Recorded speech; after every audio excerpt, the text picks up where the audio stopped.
Hello and welcome to podcast number 14. This is their third attempt to get the podcast started. We won't make any buts about it. And today's guests are Charline Jones and Lee Jones. Previously joiner. Yeah. You can say hello if you want. Oh, hi. Hi. I'm never Jones. You've gone all shy all of a sudden. I'm not shy. Oh, right, okay, fair enough. Just try to sound nice. Okay. So we'll start with the news. Phil, have you got any news this week?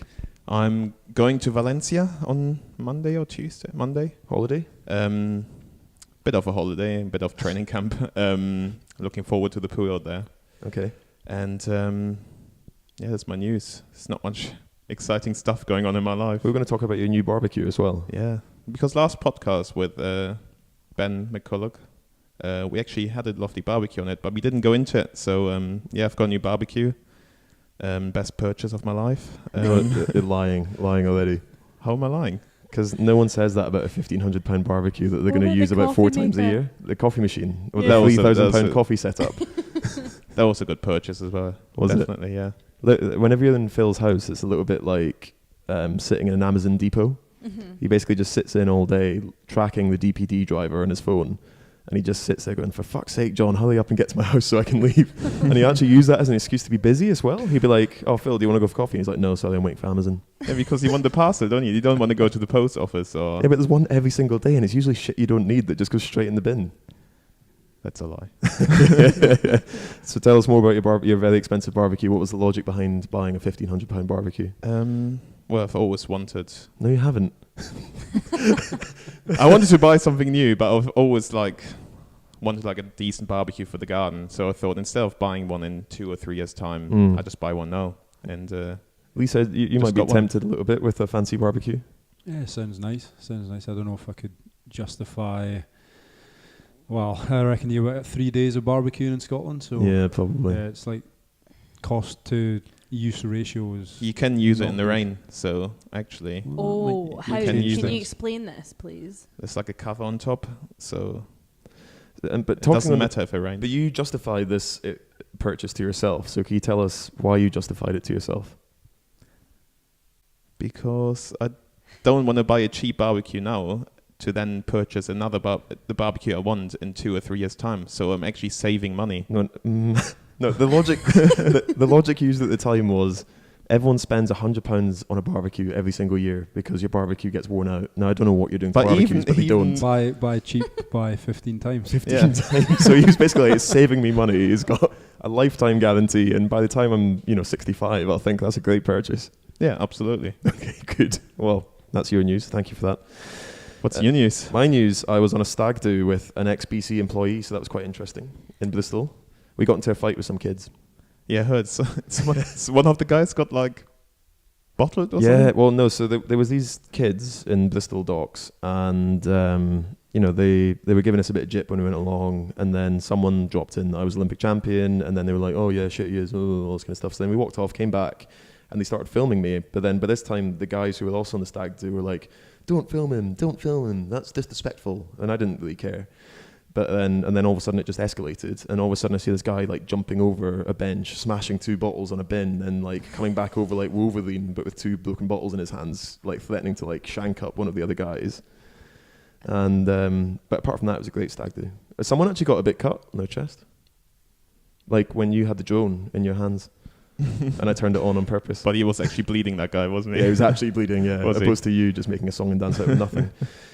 So that concludes the news. Good. Have you got a confused look in your face? You said you've been to Glasgow. Why have you been to Glasgow? Oh, What have you been doing in Glasgow? I've been at an appearance.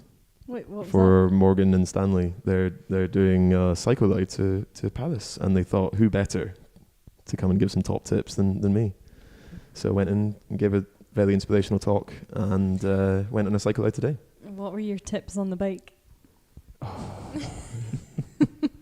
Such a mixed group of abilities there. So it ranged from quite basic to very minimal, I guess.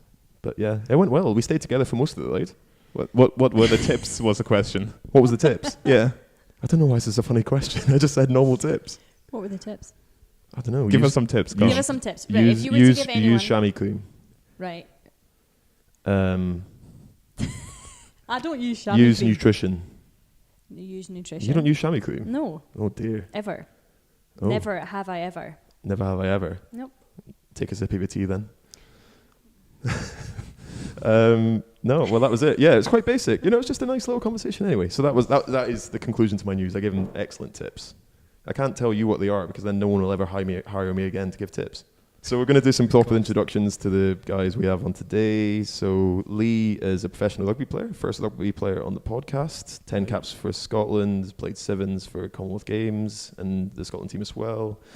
And has also got 74 caps for the Glasgow Warriors, which is good. Do you not have like little routines, like when people hit their 50th and 100th cap, you have to like sing a song or down a pint or something? Yeah, lad stuff like that, like Lads. down pints. Classic lads. Yeah, classic.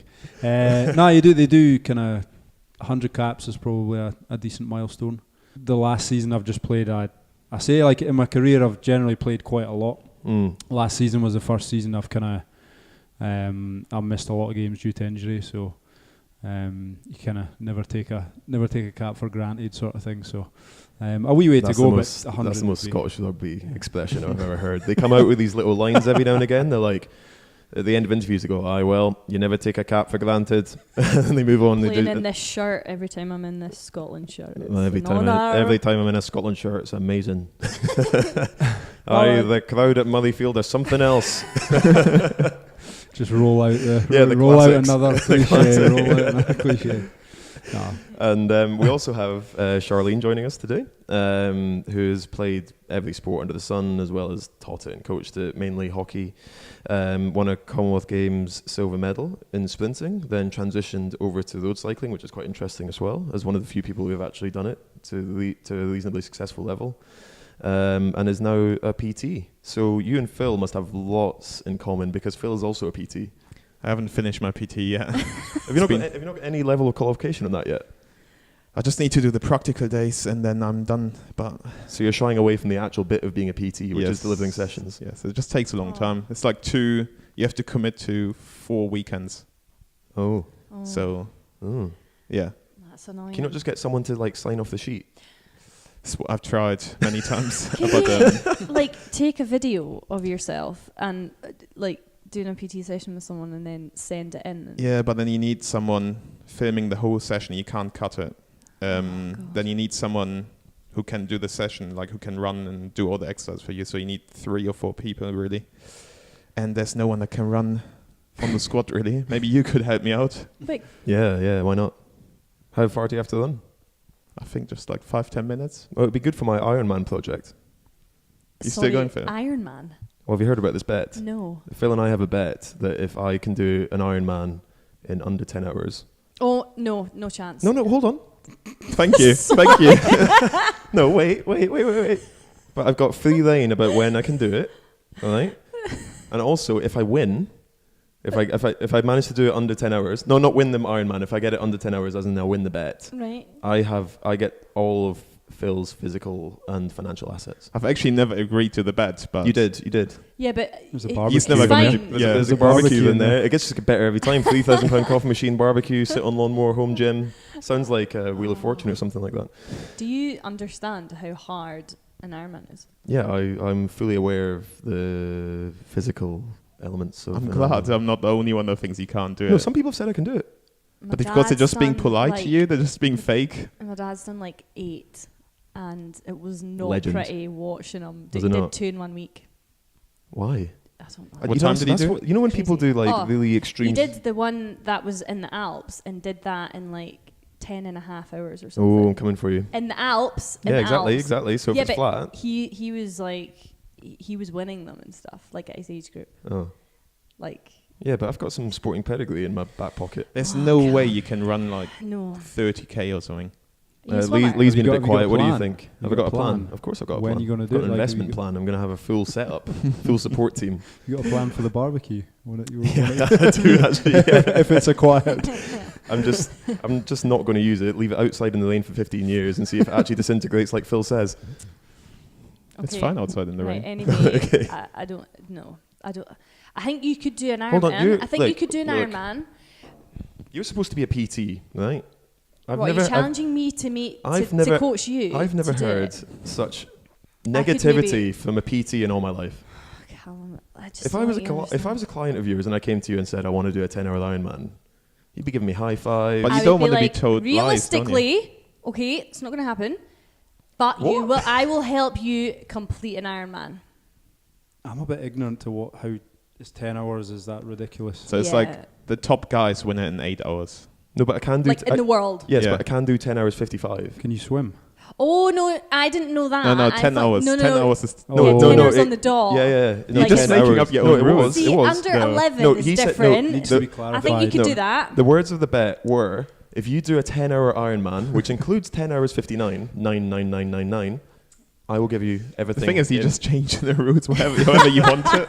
The other bit is like you have to time it well, because I want to make the most of this reward that I'm going to get, which is all of Phil's physical assets and purchases, which is why we've got the podcast to find out what he's going to do, and then he's going to be a big successful businessman, and then I'll come and take everything.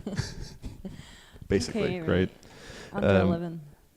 Under 11, yeah, that's probably a better way to describe it to the viewers and the listeners. So yeah, believe in me, Charline, coming for you. Did you hear Maximilian Levy did an Ironman last week?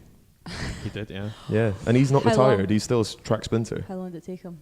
12 and a half hours or something. That must have been tough. Where did he do it? Germany somewhere? Yeah, Frankfurt. Yeah. A flat one.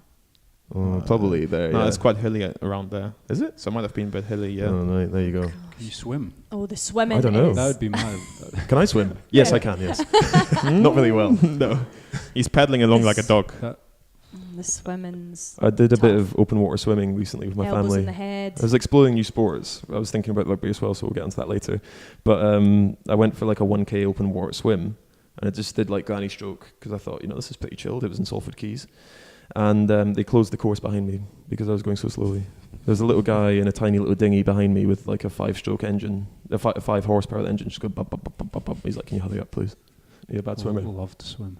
Can you swim? Somewhere between my childhood and now, I've lost the ability to swim. What? So that was my. What? So you'd actually drown if you couldn't have your feet on the ground? I'd be close. Survival breaststrokes. That's. Oh, there's a lot to be said. One and for only survival Tell him and the only story. option. Tell them the story. The story. The story. Well, The story. Swimming was so we went back into pre-season on Monday. So Monday, Tuesday was like testing, see what kind of shape you're in.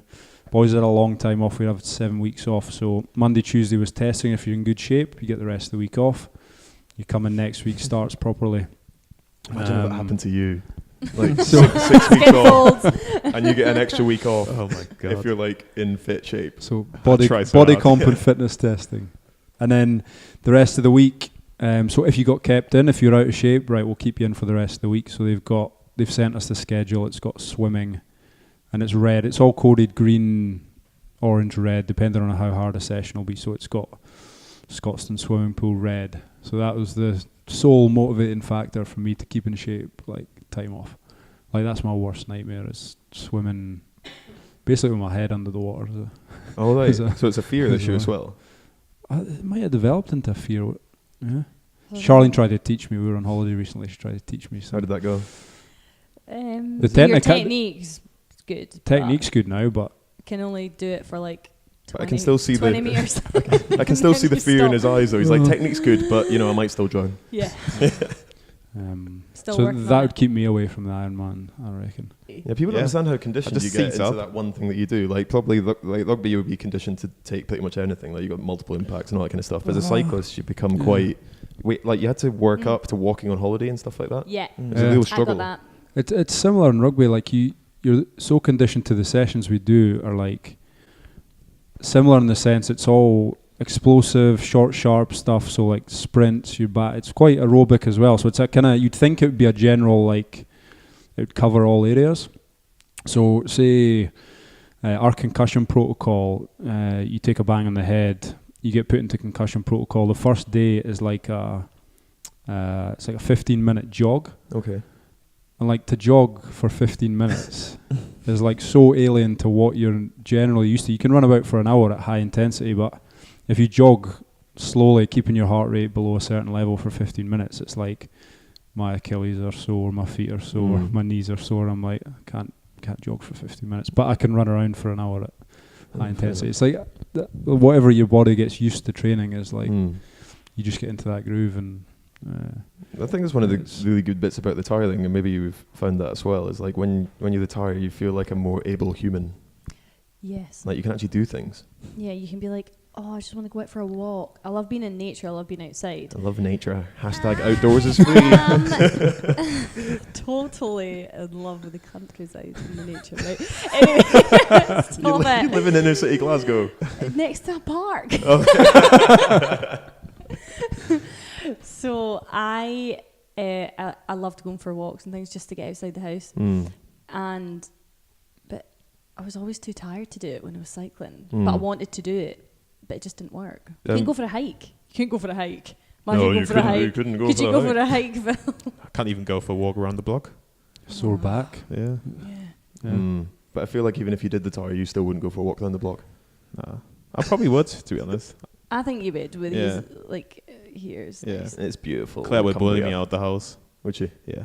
Good on her. That's what I like about her. So let's dive into the physical like fundamentals of like rugby, I guess. So we got like the team sport element. You guys are obviously dealing with a lot of impact. I think you couldn't find a more different sport to cycling, I guess, in a lot of ways, being that it's individual and we have no impact at all, which is why I'm quite scared about possibly trying out rugby. So what makes a good rugby player in your opinion? The opposite of you, Callum. A bit of everything in terms of like your aerobic, anaerobic stuff. There's a skill element, and then it comes down to like being able to perform your basic skills under fatigue. But then there's the contact's probably the big thing. So it's like it's all that plus you're getting hit. And I guess in terms of like recovery as a rugby player, the main thing from recovering is like when you're taking hits. Like that's the thing that's tough to kind of, but your body gets used to it, I guess, as well. Yeah, team sport compared to an individual sport. I guess you either got 15 guys on the field, or rugby sevens, you got 7 guys. So if you get beat, you can blame it on someone else. I guess. And but a good team doesn't no, do but that. it's like, yeah. Unless I guess it's a shocker.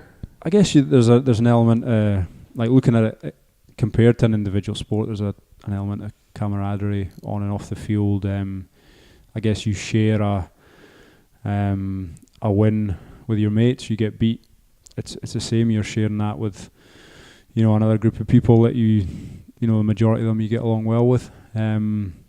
So I guess that's pretty different. What was interesting for me, like looking at Charline competing and stuff and getting an insight into cycling, and something that I didn't see before was almost the team element of cycling as well. Like that kind of blew my mind initially when Charline was like I would just always looking at cycling, you see it as an individual sport, but she was like, no, but it's kind of like a team sport, but then it's not like officially a team sport, but it is on like everyone's working for on the road. Yeah. For example, everyone's working for one rider. Yeah, so if your team wins the Tour de France, that's a win for the team. Yeah. That was a huge insight for me, and she was trying to explain that, and I was like, well, there's only one winner. Well, I think it's like, I guess the winner gets all the, from someone that doesn't know about it, gets all the, the plaudits and whatnot. But you've done a bit of team sports as well, so like, how do you compare that to the individual nature of cycling, especially more sprinting, not so much those stuff? It's just completely different. Yeah. It's completely different. Like I don't know, like. What, from an enjoyment factor? Or? I feel like it's more, there's more of a team feel in hockey than on the road, because there is that element of, you're going to have to work for someone and they're going to get the praise, they're going to win. And you're going to be in the dark. But because I came from a team sport before that, from hockey, I kind of went into it as like, right, I'm going to go into cycling, I'm going to work for this person, but if they win, it's like I've won as well. Yeah. And you just have to think like that. I was part of that win. I was part of that. Like, if I didn't help, then they couldn't have done that. We were kind of talking about that in the car a little bit, because you were like, it seemed like you applied the hockey mentality to the cycling team, I guess. Yeah, you have to. Well, I guess I was quite lucky coming from a team background, but it must be so hard for girls and guys going into cycling as a sport and not knowing a team environment before, because you're training every day on your own the majority of the time, maybe doing bunch rides, maybe doing a few, going to the gym, but when you're on the road, you're mostly just doing road on your own, all the hours in the rain and like all the weathers, the heat, and basically you come together just like on the day, maybe for some training camps, and then you ride for this one person. And I didn't mind doing that because I was always about team, and I just loved that. But I did feel sorry for some girls that didn't know how to deal with that. But all of us, I guess, are in team sports to some respect. But the way that the positions are picked are very different. So in cycling is one of the most measurable sports in the world. But with rugby, I guess it's a bit more subjective and a bit more to do with the coach's opinion, coach's style of what he wants to see played. So does that ever create any kind of tensions within the team? Does that pull a little bit?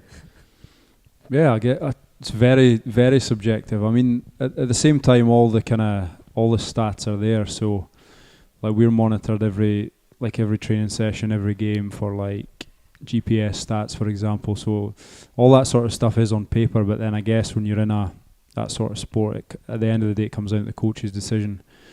You might get a coach that just doesn't like you. You might get a coach that really likes you, likes the other guy that you're competing against. It's like, in comparison to a sport like cycling, I guess it's very different. It can be hard to deal with at times, and when you're on the right side of it, it's great. You've probably got no complaints. The coach is picking you. You're playing every week. That's, it kind of takes that element out of it. But when you're on the other side of it and you're maybe battling with a coach's opinion, that can be tough. But then you've got to kind of play up to it in a way that if the coach wants you to do something for a team, then you might have to change what you're doing, and otherwise you might not get a game, sort of thing. So it's something it's quite variable, but something that you can kind of, I guess, you have to manage as a player as well. I guess one of the interesting points in Scottish rugby is that it seemed, I don't know if this is correct, but there's a general feeling that Hamish Watson gets selected for a lot of Scotland games but doesn't get selected so much for the club side. Is that a good example of two coaches with two different opinions on a player? Yeah, I guess it can be. You get guys that, like you say, they might be first choice for Scotland at club level. It might be a different story. I guess in Scotland, with only two professional clubs, it's quite a narrow playing base in terms of, ideally you'd have a lot more guys playing rugby. It'd be easier to make decisions. With Edinburgh and Glasgow, we've got two clubs at the moment where we've got so many players that are of a really good quality that you sometimes just can't get everyone on the field. This might be a little question for Charline, because I always heard from Becky James that whenever George played a game, like, he would be in a complete box, like cut up, beat up, bruised, and all that kind of stuff. And maybe you wouldn't give an honest would give an honest assessment of how physically beat up you can get. But I always think it's quite good coming from the other half sometimes a little bit to give the kind of true stake of what you're dealing with a player after they've had a tough match. No sympathy. Oh, she just moans the whole day. Okay, after. so we'll go back to Lee then. I just feel like I've been hit by a bus. I'm just like, okay, it's okay. You just want to be held sometimes. Yeah. I love being held. You'll be okay. You'll be okay. No, it's horrible. Yeah, it must be sore. I don't know. Okay, I'm feeling the lack of sympathy here. Lee, how do you end up after most games? Yeah, I'm all right, I guess. A bit sore. I'm just a bit sore, No, I can.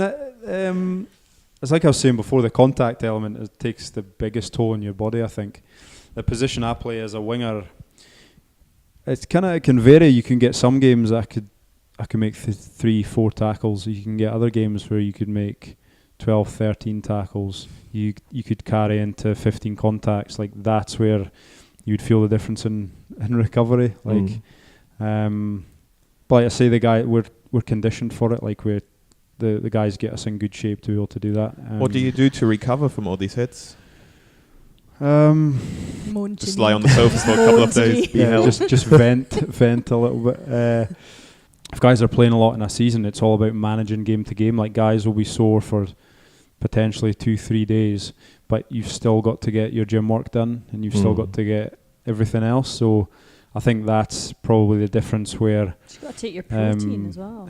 in a Just take protein, you'll be fine. in a sport where you're not taking, like, you can train, you can recover a bit easier and train harder. I'd often say, like, it'd be nice to see some of the guys that play rugby, like in a sport or in a where you're measured without taking all that contact, because it's about managing it, and you can't get the most out of your body every week. Do you think it would be similar to having a wee crash, and then like on the bike? See, and the next day you wake up and you're stiff in places. Yeah. But you've not broken any bones, but you've taken impact. Well, and you know the feeling. You crash and you're like, oh. I guess the worst bit is, like, it feels like it's not necessarily the area of impact that's worse. It's everything around it which goes into shock, and kind of like, if you say you get impact, if you get hit from the side or crash on your side, you end up walking around like this to kind of compensate. I guess that's why you have your physio team and the doctors and stuff too. That's the classic answer from someone who's never been injured. Yeah, I've never been injured. I presume there's a physio and a doctor team. I've never talked to them. But like the road riders, some of them ride with a broken pelvis and whatever. That needs to stop though, because that's bad. That's a lot of painkillers that go into masking that, and that's not healthy for the riders. But it's a lot of. Do you want to tell Lee your worst injury? My worst injury. Cut my finger once when I crashed into a child. That's genuinely Into a child?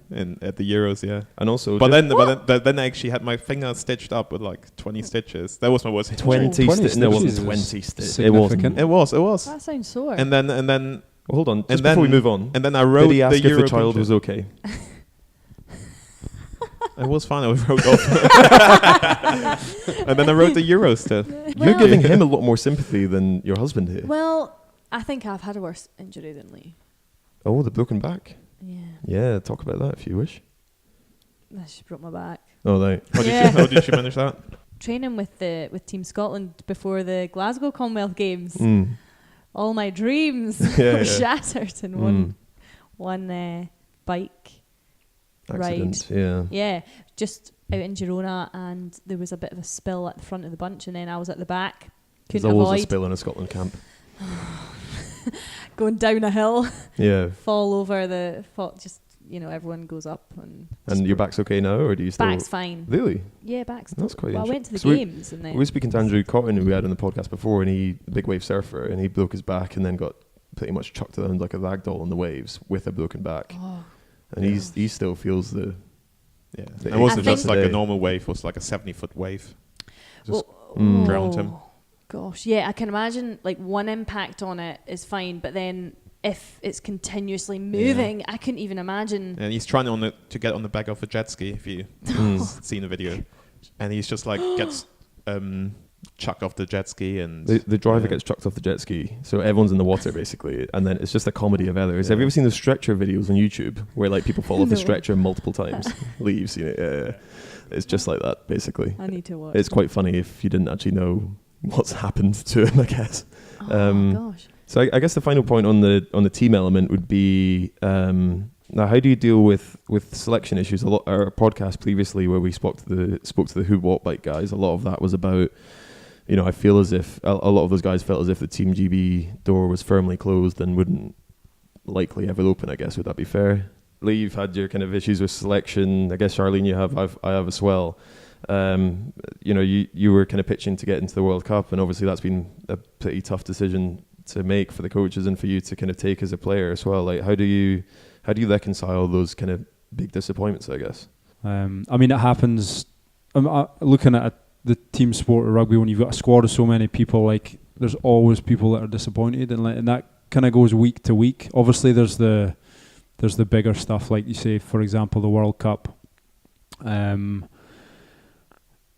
But I guess all you can do is really focus on, yourself and what you can do to, make the next one. It's like guys all play the game a little bit. You got to be on the side of the coach. You got to be seen to be doing the right thing. It's like, it's a subjective is the word. It's subjective. It's so. Does that limit your ability to be honest with the coaches? Like for fear of rocking the boat too much, I guess. Well, yeah, I guess it does. If you're looking after your own interests and you're, I guess it it does. But at the same time, you want to be as honest as possible. Phil, what do you think about selection? You've pretty much been selected for everything you've ever wanted to do in your entire life. Because I work hard for it. And here we go. I get myself in a position Uh-huh. that they have to select me. They have to select you. They have to. No. Yeah, well, no. To be fair, that is a good point. Yeah. I think, and that's probably one of the takeaways Yeah. from cycling. It's pretty much just the fastest goes, and it doesn't, to an extent, it doesn't really matter how much of an arse you are. If you're quick, you're going to go. It's a good point. Phil says, you want to be of the mindset that, you can't not be you put yourself in a position that they can't not select you, and that's it's almost putting your own ego to the side, and doing whatever it takes to be in the position that they have to take you. It's a great way to look at it. Well, what's the solution? So you see a lot of players changing teams and stuff like that because they feel as if they don't fit into the style of play that a certain club has. So first of all, do you feel as if you fit into the style of play that Glasgow and Scotland have? And then also, is that a realistic solution if you're not getting game time, I guess, to just basically switch clubs? From my point of view, I've been at Glasgow the last 5 years. I've recently signed a 2-year contract, so I was relatively settled. I'm happy with the coaches at the moment. I like the way that we play rugby. It's similar in terms of Scotland. It's somewhere where I'm kind of happy at the moment. If you're looking at other guys, I guess it's easy in cycling that rugby. Sorry, like you say, things aren't working out. You've got a coach that you don't agree with. You're not suited to the way he wants to play rugby. Then there's the option that you can move to another club. Yeah, and in cycling, you need to be the best you can be. You're training to be the best you can be on the bike. Mm-hmm. But some people will get caught up and take things personally, whereas it's not they're just better than you or you're just better than them. But doesn't just that's it. Well, so from someone that's done cycling and a team sport, how does that differ then? Does it make team sports a bit more bitchy almost because there's that element of I'm better than you? Nah, I actually find that cycling was more bitchy than hockey. Oh, really? So even with the numbers to prove it. But because they didn't have. Whereas in a team, you accept. You're you accept it a little bit better. I am better than this person, but no. You're not, or actually, it's because it's so simple in cycling. It's whoever's the best. But yeah, in hockey, if I take my hockey team for an example, it's pretty much the same as the rugby. Not it's in the terms of it's a coach's decision because of who he thinks fits the game, and rather than who's the fastest. As a team, you win together, you lose together. Whereas in cycling, there's one winner and hundreds of losers. Whereas in hockey or rugby, there's one loser, one winner. Yeah. No, I see what you mean.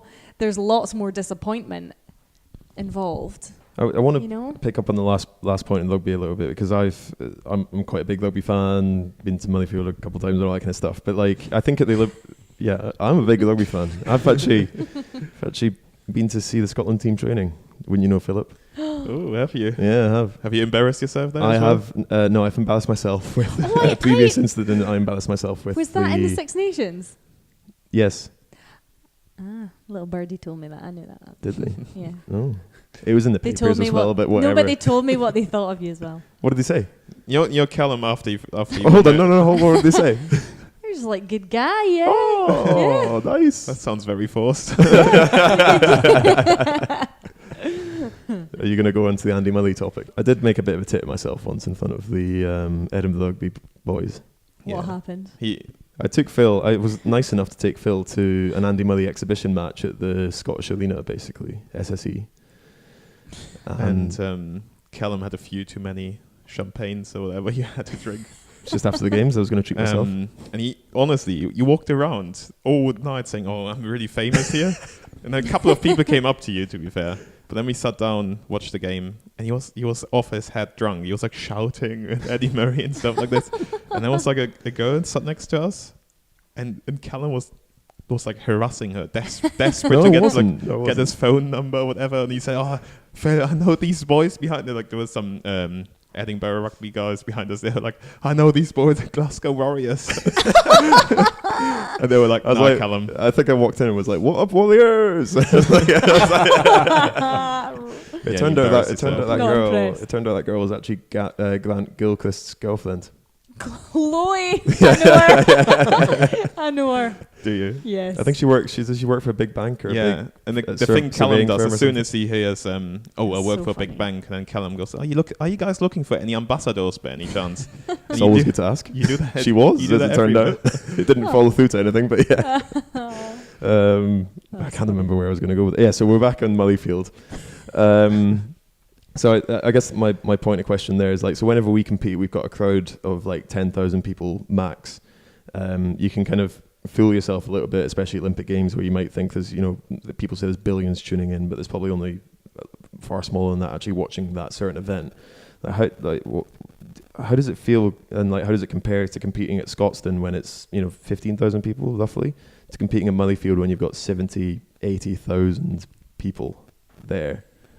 Like, do you gain energy from that number of people, or does it not really make any difference to you in terms of like making plays as well? Does that make communication different and difficult? Yeah, I guess like as an athlete, or when you get used to playing in front of a crowd, I think at first it's obviously like it's a big thing playing in front of. I've never played in front of 10,000 people before. I've never played like it's almost you almost switch off to it, like. And especially, I guess, once a game starts, once you're in the game, you're playing the game, and but it's like an obvious thing. In terms of say Murrayfield, for example, like it's the build up to it, and it's like the walking out onto the field, like that sort of stuff is when you're like, whoa. Yeah, especially when it's like a night game and they get atmosphere. The pipers out and the flames and all that kind of stuff. What were you about to say? What were you going to say? You get tears in your eyes when you see it. Honestly, when I sing that, when that anthem comes on, go and sing it. No. Do you know the words? Yeah, of course I know the words. Yeah. All right. Because I guess the big comparison is like in NFL, so you'll get the home crowd making as much noise as they can when the opposition's doing a play, so they can't communicate at all. Do you know that? No, I didn't know that. So they actually cheer for the opposition, and then when their team plays, they're dead quiet, so they can communicate. So the whole idea is they're like your extra man on the pitch, That's I guess. Awful. Well, no, it's just because they can run down like the that clock. In rugby. Well, no, I just in terms of like communication sport. issue, when you're in a massive stadium sport, it must be difficult. You got 70,000 people going nuts occasionally. Yeah, but like when a guy goes for a kick, everyone's like shh, like so that there's a bit of not at the Pool 14 final. No, that wasn't like that, was it? No, very different. That was one awful. of my I think you were on about the sort of respect in rugby, and to a degree, I guess there is. One story I'd have from like crowd participation. I was playing. Yeah, generally it's all good. You'd never notice it. I was playing a match in Ireland one year in Munster. We were playing against Munster, and there was this little kid at the side of the pitch kept shouting, "Number 11, number 11." That's a good accent. Somewhere in number 11. Yeah, thank you. Number 11. I'm like, I'm not going to turn around. It's probably just going to abuse me. I'm like, so he keeps going. I'm like standing right next to the side of the pitch. Number 11. I'm like, eventually, so I turn around and he's like, "You're shit. You're shit." I was like, So for you, it raises your game. It doesn't bring it to a detriment, you think? No, I think it's something that you kind of take energy from. Definitely. But it's a similar sense, like you say, Scotstoun. It's in terms of numbers, it's less, but I think it's the atmosphere that it generates. Like because you've got a full stadium, it makes a big difference. Like I've played at Murrayfield when there's only been 3,000 people, and it's that's probably the opposite end of the scale. Like it's in terms of atmosphere, you're struggling. It's empty. Yeah. Lee used to play for Edinburgh. Me? Lee used to play for Edinburgh. Long time ago. Glasgow. Yeah, long time ago. Oh, the rivals. Crossing coasts. Unheard of. Where are you from? You're from both, aren't you? I'm from both, yeah. I'm a man of the Wherever people. you are in the newspapers, you Fife say. as well. Fife as well, yeah. Dunfermline. Scottish man. Dumpy. I actually, the only time I got a lot of abuse in cycling was at the Paris World Championships. So it was just... So I remember that, yeah. Yeah, so obviously Phil had a slight mishap in London and the French were very upset about it. And it was their home World Championships soon after that. and Manthley's closest to the crowd, and then old Phil is furthest away, so he was pretty oblivious. So basically, Phil had a similar mishap in the Paris World Champs, and the French were on the other side, who they had beaten in the Olympic final. I can't even remember that, to be honest. Yeah, so you fell out. There's something wrong with the gate. It wasn't All fixed right. or something, and they went nuts. Like, Charline, you speak French. Hit us with a few swear words. I'll tell you if I heard them. No. Okay, so it's like putain de merde, putain, all this kind of shit. Yeah. And I was like, It was my first World That was a Championship. big so it was like- controversy as well, wasn't it? Was it not whether a New Zealand team got DQ'd? and Yeah. So the French won. Oh, did they win? That competition is very French bias. Yeah. Yeah, UCI for you. Yeah. The Kiwis lost the plot. Yeah, they did. Oh, But gosh. luckily there was only 4 of them, and there was about 10,000 French people who thought differently. Yeah. I've been reminded that it'd be a good thing to do to apologise to Chloe and Grant Gilchrist. They're in a very happy relationship, and I wish them all the success in the world after Lovely. that very embarrassing incident. I also would wish to apologise to the England, not the England, that makes it worse, to the Edinburgh rugby team for referring to them as the Warriors. That was also a Could pretty poor drunken moment. Apologise to the Warriors for. And I'll also Yeah. apologise to the Warriors, and I'll apologise to the people of Scotland for thinking that I was well known and telling Phil all the time that he should just sit back and let me take the reins, basically. So like a big rivalry going on.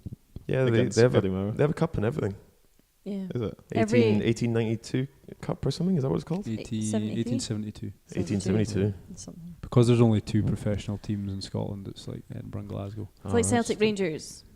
That doesn't help him. It's like Yeah, City United. You know, I know Celtic Rangers. yeah, But everyone who's not been to Glasgow thinks they know Celtic Rangers. But it's a different thing when you're in the city and there's an old firm on. It's yeah. It takes it to a new- It's next level. And That's you next kind of level. compared to. unpleasant rugby. level, I think. So anyway, thought we'd talk. So one of the aims of the podcast was for Phil to find a new job. Another aim of the podcast is for me to find love, I guess.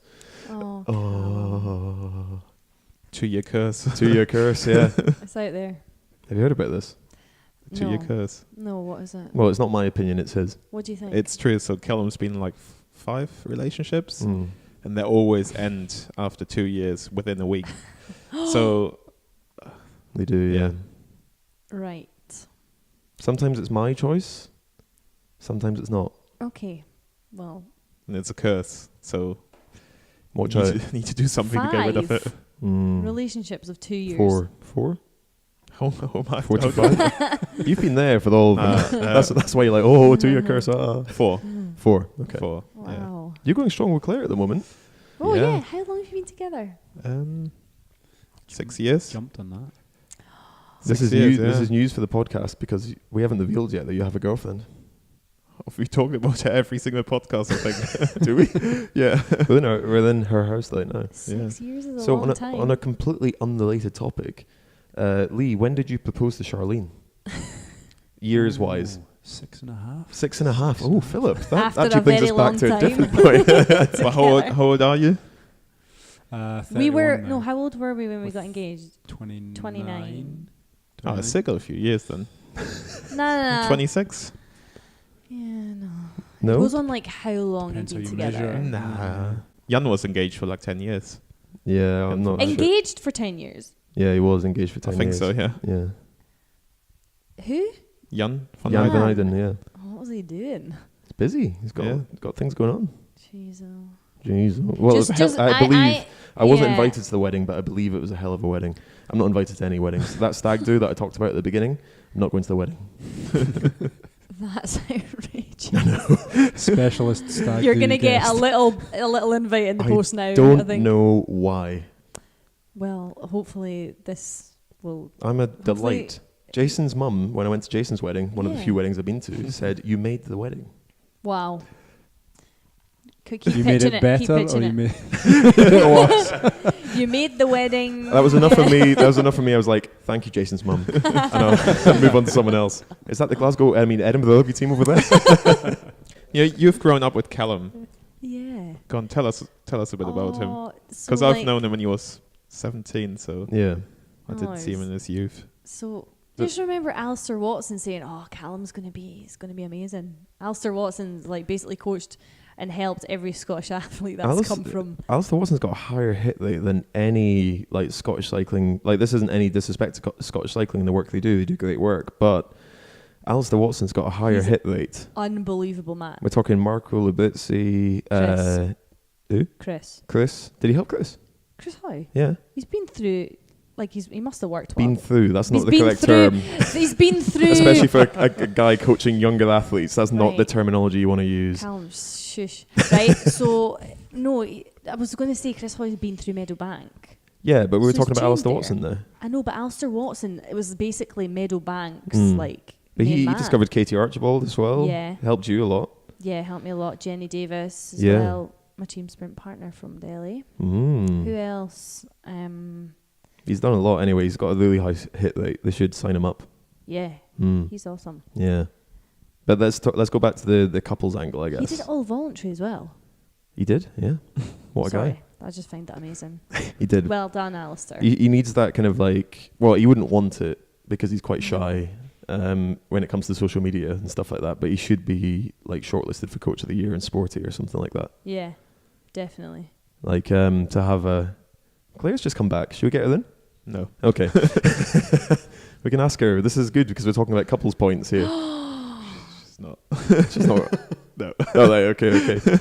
So I guess the bit that I'm kind of interested in is what's it like to go out with an athlete, I guess, like, and to both be athletes, I guess, because that comes with a lot of stresses, being away on the road, all that kind of stuff. A lot of arguments. No, like we didn't see Didn't each other start off. enough. Didn't start off We like argue that. Basically, we didn't see enough of each other to start to argue. Like, it was always great. Like, when you start going out with someone, it's like, yay, it's so good. And then What's it's like, it now? yeah, it's like still so good. But like, no, but like it's really good. But basically, you don't see enough of each other to argue. So it's just, understanding is the main bit. Like, tired. That you're just tired. Need to eat well. Need to eat, yeah. Think about food all the time. So what's it like now? You're I'm arguing a lot more. I'm still like an athlete though. Like, Yeah. I still try and live like a good lifestyle. I feel like Lee hasn't said lifestyle. much on this topic so far. I'm So just Lee, let what you do you run think? free. You can run free with this. We do a bit of training and stuff together. Charline will be like, she was like to me in the last week. She was like, "Yeah, you've not been training. You've not been training enough. You've not been training enough." Like, I'm like, sorry, what? This is my like, I'm doing enough to avoid the pool session going back in next week. But it can be quite. I guess we can be quite competitive at times. Definitely. Like, I went. I can. Do you think you're a competitive person? Like, because I would argue that I'm not. Really? Yeah, as an athlete, I would say I'm not competitive. With a twist. So I'd say, like, if it's a game of Monopoly, that's just a game of dice, effectively. Yeah. I'm not going to flip the table over a game of Monopoly because it's not worth investing in. But if you think you've got like an achievable goal and you're actually going to make it, I'll be like super, super competitive. But I'm not like a Like dick. competitive with yourself. Yeah, I'm not like a like, if you say someone's competitive, it's kind of a nice way of saying they're a bit of a dick, isn't it? Because they get really annoyed about losing board games and Maybe. shit like that. I can be quite competitive sometimes. So we did a bit. We were on holiday. We did a few like 5K runs in the morning together, like just a nice 5K. Towards the end, I went out and did one on my own, and I came back and I was like, yeah, like I can't remember what I said, but she was like I just did So a we- 5K. yeah, I did just 5K.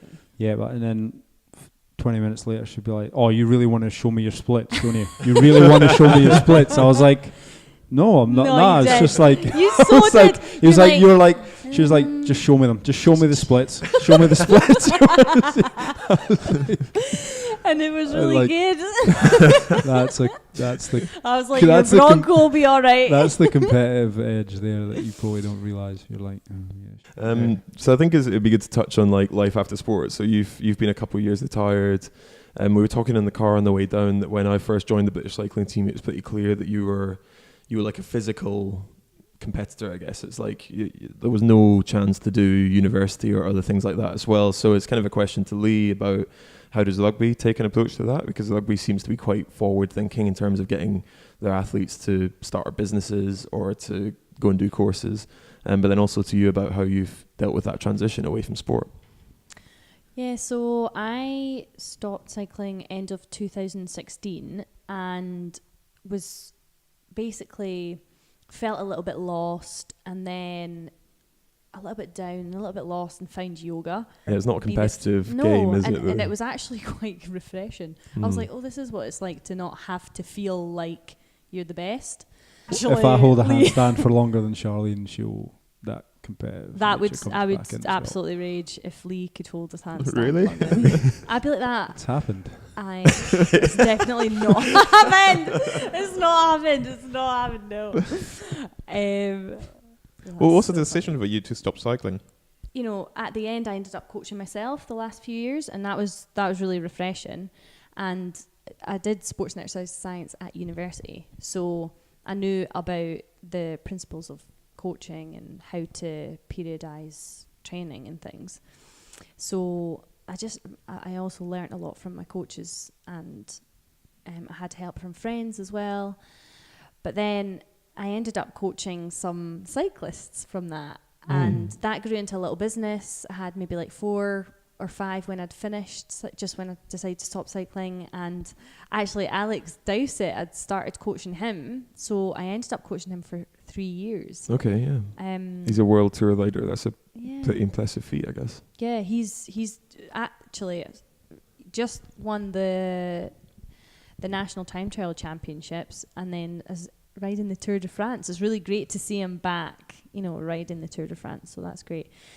But coming back to the question of the transition from stopping, I had my university degree, and I didn't start cycling until I was 19, so I was already at university.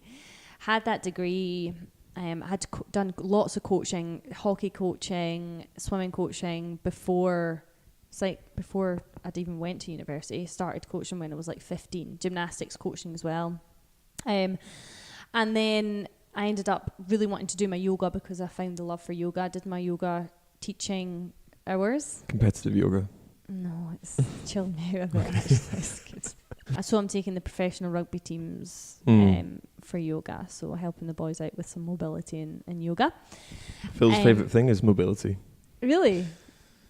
No, absolutely not. That was a joke. Oh, sarcasm. Basically, he sits in mission control all weekend, is what I call it. It's basically his bedroom. He has like his laptop, his iPad, his phone, his other phone, and his big screen TV and his PC, all just set up. So it does look like mission control. A few Cocoa Pops bowls. The secret is he's so around the place. You're so exhausted from the blue light that you actually just turn everything off and you fall asleep and you get a good night's sleep. So top tip from Phil. Top tip, yeah. No, don't do it. So coaching felt like quite a natural fit for you afterwards, where that fell in the realm of PT, yoga, or coaching cyclists. Yeah, and I ended up going last year. That was last year, 2018, going to the games as a coach. I remember seeing you there. Yeah. With Team Barbados. They had coolest team you could possibly go with. Coolest team. I have never felt so uncool in my whole life, like just walking around, because they were so cool that my level of coolness was so uncool that I didn't know what to do with myself. I didn't know how to speak to anybody. Basically, I've been trying to move out of so much the cycling coaching and more focusing on the personal training and going online. I've gone online now, so I'm doing all my trainings, most of my trainings online. So you have to go back to basics. You have to think, right, this is what everyone says, right, but imagine they're an alien and they've come to the planet and you're telling them, can you do a squat? And they're like, huh? So you have to literally say, feet shoulder width apart, maybe just wider, feet, and then send your body weight back, bend your knees, as if you're sitting on the loo. Oh, they're like, what's a loo? Right, okay. Not alien, but, it's really back to basics. And also, it's belief for a lot of people. Their belief isn't there in themselves. And I say, you can do that. And they're like, no, I can't. And I'm like, how can they not understand that they can do that? And you need to really build their confidence. And it's amazing what you can see, the difference. It's not, PT's not just about knowing what to do. It's about how to build someone's confidence into them feeling like they can do it. These are good tips for Phil for his future PT business. It's good fun. We've never really, I think I would struggle to coach people that haven't got an idea, like that don't know the basics. It's actually so rewarding though, like helping someone that I've had people come to me that have never done exercise. So obviously they've done PE at school or gym, and they've come to me and they've said, by the way, I've not done any exercise since school. And I'm like, okay. Show me, can you stand on one leg? No. Oh, really? Yeah. Okay. So like, and like their knees will go in, like they've got no, you know, and it's really amazing how you can change someone's life. And they'll say that to you after, say, like a few months or a few years working with you. They'll say, and I get emotional as well when I see them. That I've now been personal training since 2015, and I think I've had a client for about 3 years, and the difference has been outstanding, like different person. And every time she comes to me, I'm quite emotional because they've never done exercise before. Now they can deadlift, now they can, run, now they can stand on one leg easily, and, doing a wee arabesque, like balance, reach their arms forward. Like, it's absolutely amazing. And I find that really rewarding because working with athletes is amazing because they want to, like, they're wanting to learn, but breaking someone who is in the world of like working 9 to 5 or has a business or in the world of, that's not exercise. It's just unbelievable because it's an extra for them as well, and it's so rewarding. Do you have to chuck people off the group when they no, everyone's do the payments? Oh, well, it's all online. It's all set up, kind of. You've never had anyone leave? No, I've had people leave, but they would stop their direct debit, and I would see, and then I kick them out. I'm like, kick them out, yeah, nice. Like, that's what it was. It's either if they don't give me, I was wondering if they don't can pay give his me a tenor reason, and then just like some people just cancel. Some people just cancel, but there's really nice people that message me and say, "Hi, Charline, just to let you know, I've not really been using it, so I'm like, okay, like I'll let her or him exit the group when they want." I was coming at it from like a undercover guy in the WhatsApp group who just never posts, just silently in there the whole time. So it'd be really good to know. I guess British cycling's gone through a bit of a transition at the moment where they are now encouraging athletes to take up other interests, but I think rugby's always been quite, Saracens are quite famous for encouraging their athletes to do many other things. Like, what was your appreciation of what it was like growing up in rugby and playing in rugby in terms of interests outside of sport? I came to rugby a bit later than some of the guys, so some of the guys now will come straight out of school, 17, 18, they're straight into the system.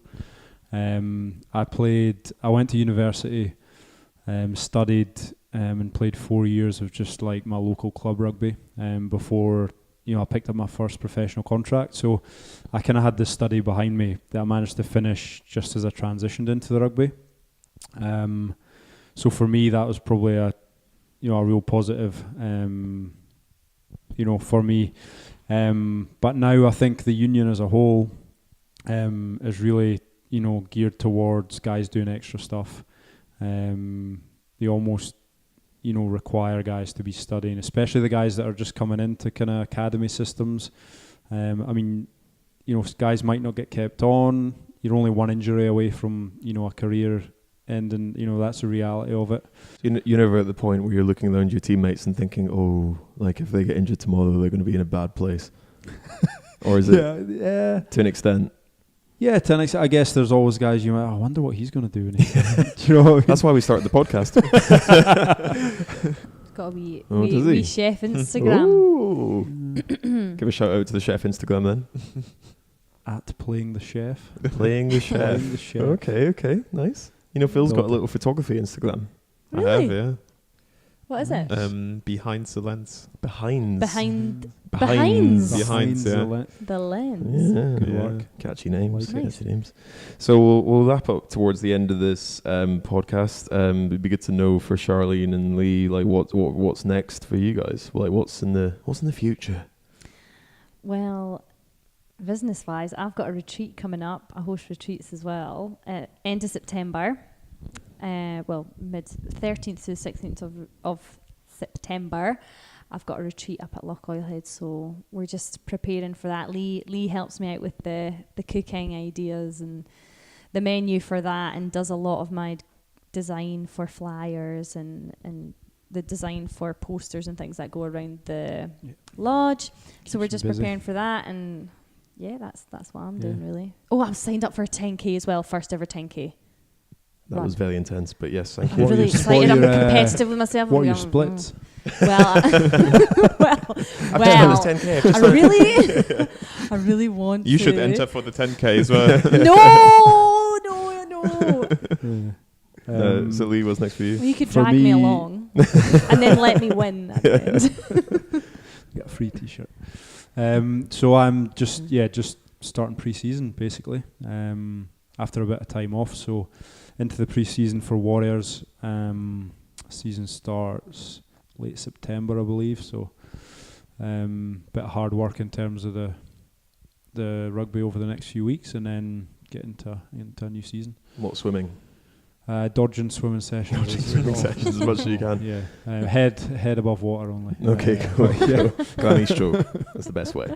Yeah. And if guys want to follow you on social media or anything like that, can you give a little shout out to your Instagram and Twitter? Okay, so at Dynamique with a QUE Ooh. fitness. So edgy, so French, Very And fresh. so chic. At Sha Joyner, Oh, but the name's actually Charline Jones on the profile, but it's at Sha Joyner. Because I don't think, can you change a handle? I don't know. Phil's a social media expert. I think you have to like message Instagram or something. It's too hard, isn't it? That's too hard. Yeah. Social That's too media. hard. Doesn't know his social. LJoe_14 Instagram. Mm. Yeah. Ooh. It's not big on it. Like. Okay, so basically just And, follow or Charline and she'll at point you Yeah, in the I'll right be on there direction. somewhere. We need to else. shout out ourselves. We got an Instagram now as well. We do have an Instagram, Yes. yeah. Oh, that's cool. PodCrash pod. Because PodCrash pod. Yeah. So basically Phil started an Instagram account and he got a bot running on it. So it was basically like, it's this classic thing where it like follows and follows people to try and get the So- followers up. Yeah. And then he got immediately taken down by Instagram. I saw a few Oh, people. gosh. I saw a few people running it. Don't want to say any names. So, anyways, I took Tall guy. one of the in the British scene. couple Broke of his guys, hand quite took one of recently. their accounts. Oh. Because I wanted to see what it was like for the podcast. Took it like to the minimum, and then I got banned. So it turns out you actually get banned. You're running a bot. So this time life round, lesson there. yeah, this time round, Nobody we're not tried using at it. home. Got to And- grow that follower base organically. Organic, yes, that's the Organic, key word. And we've got a rugby player coming on in the future with James Haskell. Do you have any tips, Lee, for what to get under the skin? Apart from Joe Marler? That guy's into everything, isn't he? He's Oh, I know, all yeah. over the place. He's got a JCB sponsorship. Wow. Mm, Phil doesn't Oh, have a JCB sponsorship. I don't know. You should get one. I'll try. just say Phil's got a very strong family connection towards JCB, so You it's could going to get- be it's going to be a little bit embarrassing when we're speaking to James Haskell, who has no family connection at all to JCB, but has somehow successfully got a sponsorship. But yeah, Phil, Glasgow Warriors sponsor. JCB sponsors the Glasgow Warriors, don't they? don't they? I don't know. Get in there. Well, that's when you meant to say yes, they do, and Yes, thank you for yes, their they support. do. I think they do. Very much Maybe. appreciated. Yeah. Okay, so we're going to wind it up. Tune in next week, and anything else? No, that's it. I'm away for 10 days. So we'll be missing. No, we Weeks. might not. Yeah, maybe not. Maybe not. We'll find out. Okay. Right, bye. Bye.